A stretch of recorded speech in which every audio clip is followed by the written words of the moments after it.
पानी पऱ्यो के गर्ने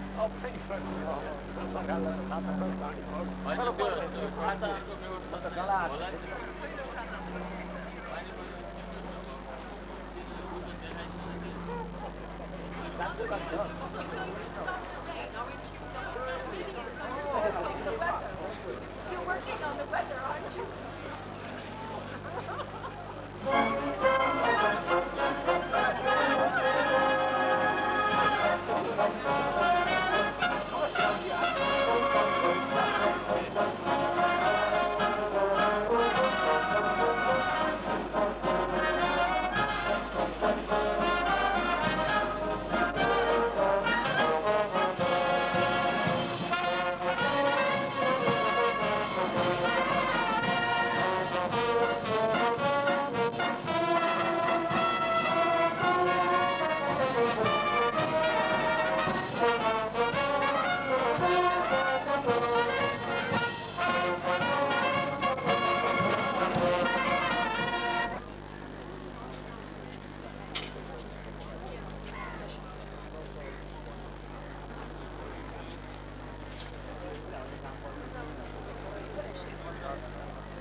Welcome to humanity's role in this destruction. The third stage brings us to the sacred gifts themselves. The celebration ends with a challenge to us all to extend this spirit of cooperation through innovative alliances and practical actions, and with a celebration of the gift of hope, a hope that things can and will be different. The priest will...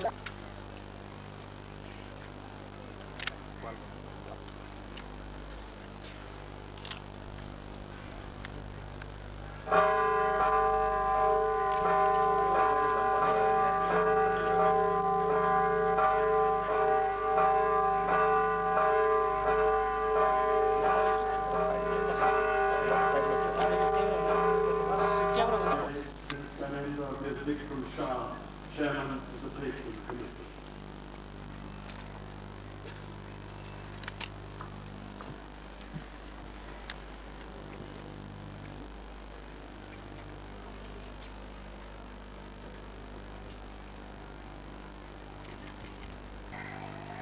To the inaugural function of this event, Your Majesty's gracious presence here this afternoon, while enhancing the dignity of the occasion, signifies the keen interest that Your Majesties have in the conservation of the natural and cultural heritage. It is also our deep sense of gratitude for your graciousness. To His Royal Highness Crown Prince Dipendra Veera Bikram Shahdev, we accord a warm welcome and express our gratefulness for his august presence. We have in our midst today His Royal Highness Prince Philip, the Duke of Edinburgh, whose contribution to the establishment 15 years ago in Assisi, Italy, which was primarily organized to mark the 25th anniversary of the WWF. In his inaugural address, His Royal Highness Prince Philip, as its president, had announced then, and I quote, "A new and powerful alliance has been forged between the forces of religion and the forces of conservation," unquote. I have much pleasure also to welcome the political and religious leaders as well as eminent conservationists from around the world who have joined in the Journey to Kathmandu event. If Assisi marked the realization of a close alliance between religion and conservation for the sustainable management of natural resources, the Journey to Kathmandu event is indeed a continuation of the process initiated then.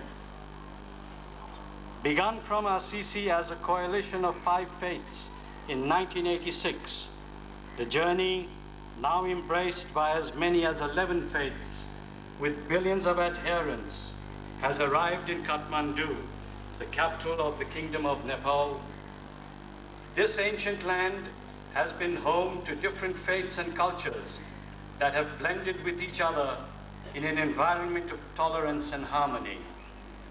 It is equally interesting to note that the venue of our gathering today, the Bhaktapur Darbar Square, a fine example of medieval art and architecture, is a World Cultural Heritage Site. As someone who had the privilege to attend the Assisi meeting, I am personally happy and grateful to have had the opportunity to be associated with this Kathmandu event also.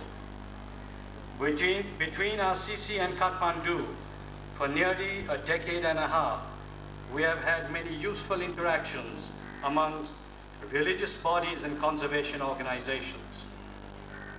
Religious establishments and environmentalists must be regarded as natural allies in the sense that both deem it their duty to conserve the gifts of God on earth.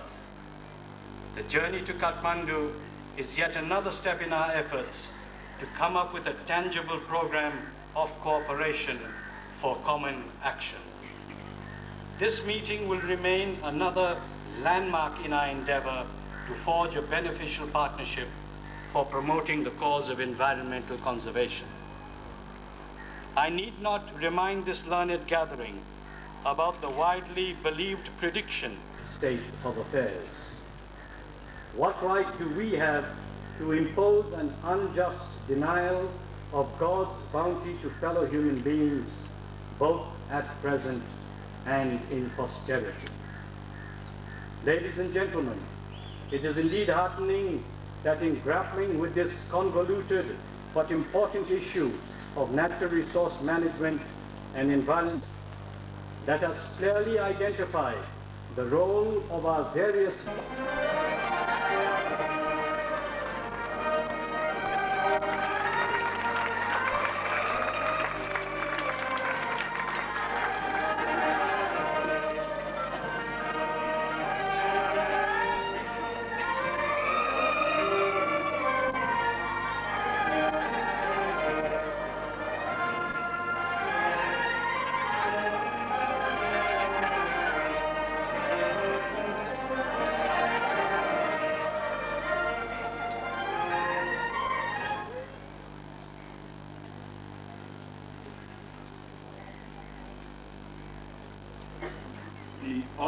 His Majesty, the King of the Kingdom of Nepal, for the majestic inauguration of this august ceremony here in the cultural city of Bhaktapur.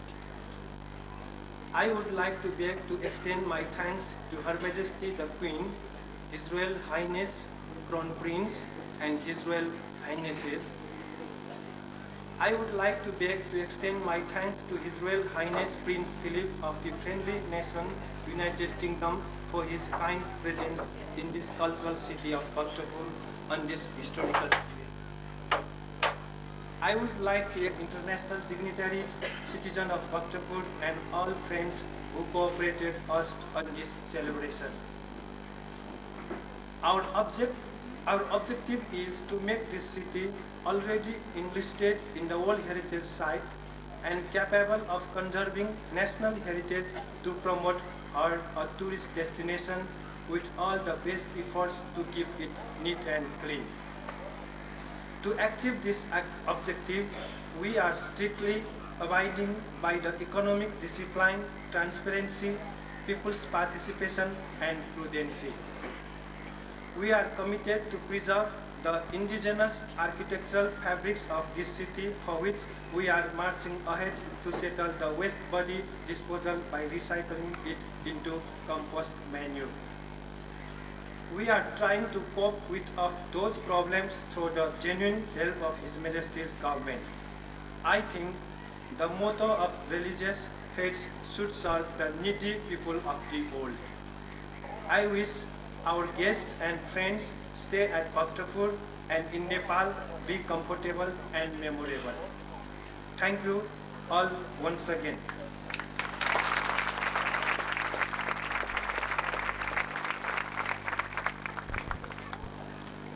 I also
magnificent.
أعوذ بالنهار والشمس والقمر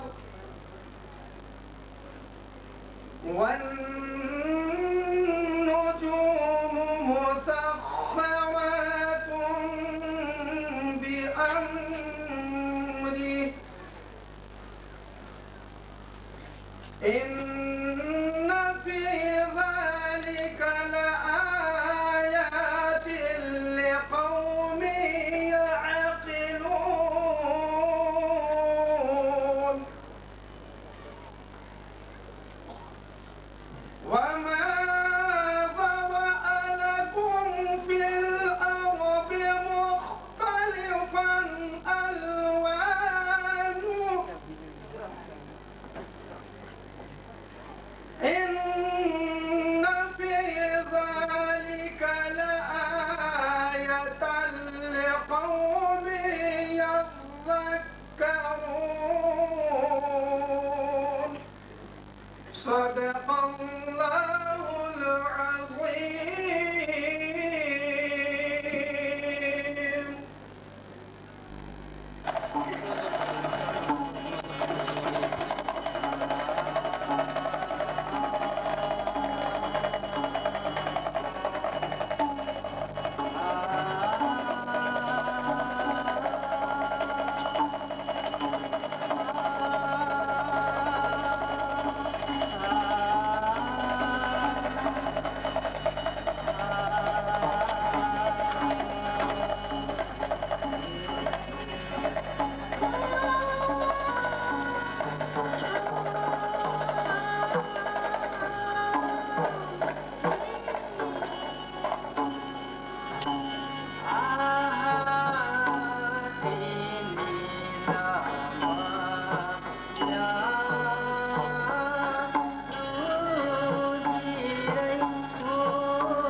Having acknowledged the gift of life, we now turn to recognize that we also have a role in the destruction of that sacred gift.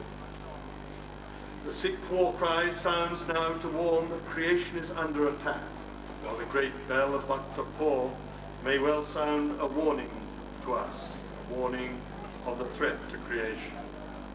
And once the Sikh cry has subsided, the Sikh hymn, "The World is Burning," will be sung.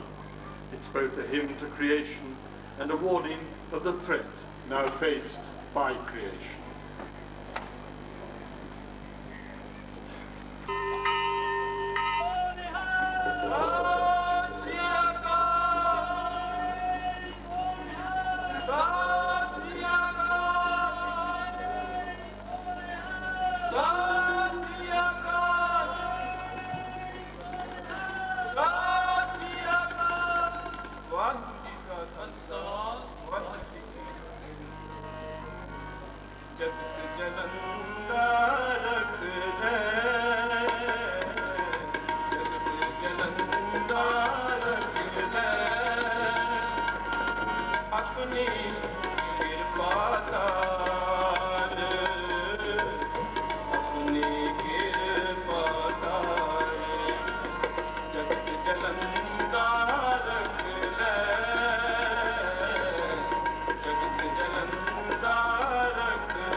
Mata mãe não pode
The Tao goes on forever, Wu Wei, doing nothing, and yet everything gets done. How? It does it by being, and by being everything it does. If peoples and rulers go by this, then every living thing will be well. And if parts still want to separate, the true leader will use the central fugal weight of this original, unnameable oneness. It is simple. If no one wants anything for themselves, then there can be peace. And all things will know peace, the way music ends in peace. Causing the melting of ancient glaciers, as well as drought, flood, fires, and the spread of disease, which brings suffering and misery to millions. Around 12 million hectares of forests and woodlands are disappearing each year. That amounts to 26 hectares lost every minute. A third of the world's population lives in countries with critically low levels of forest cover, which continues to diminish.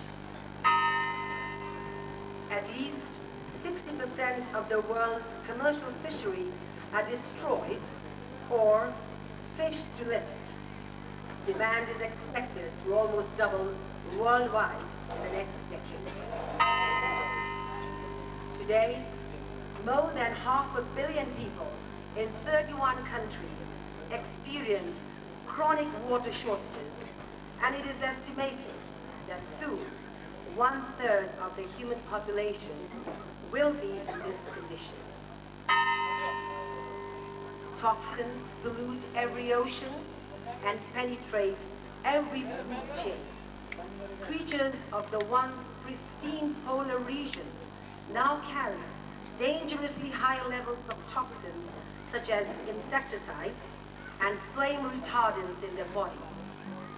Chemicals which disrupt their fertility and growth could soon threaten humans. Across the planet, species are under threat. 3 species of tiger have already become extinct.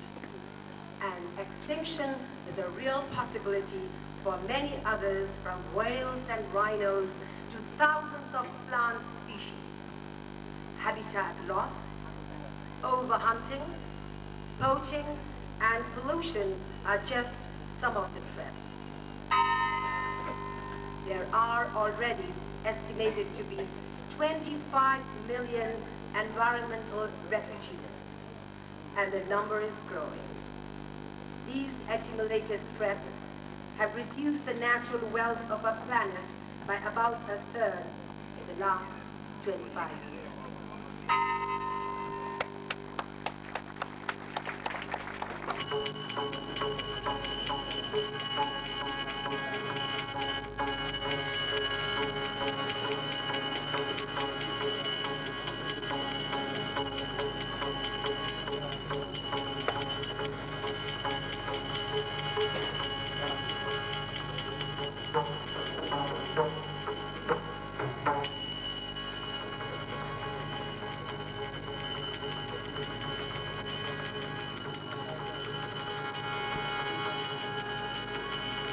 Thank you.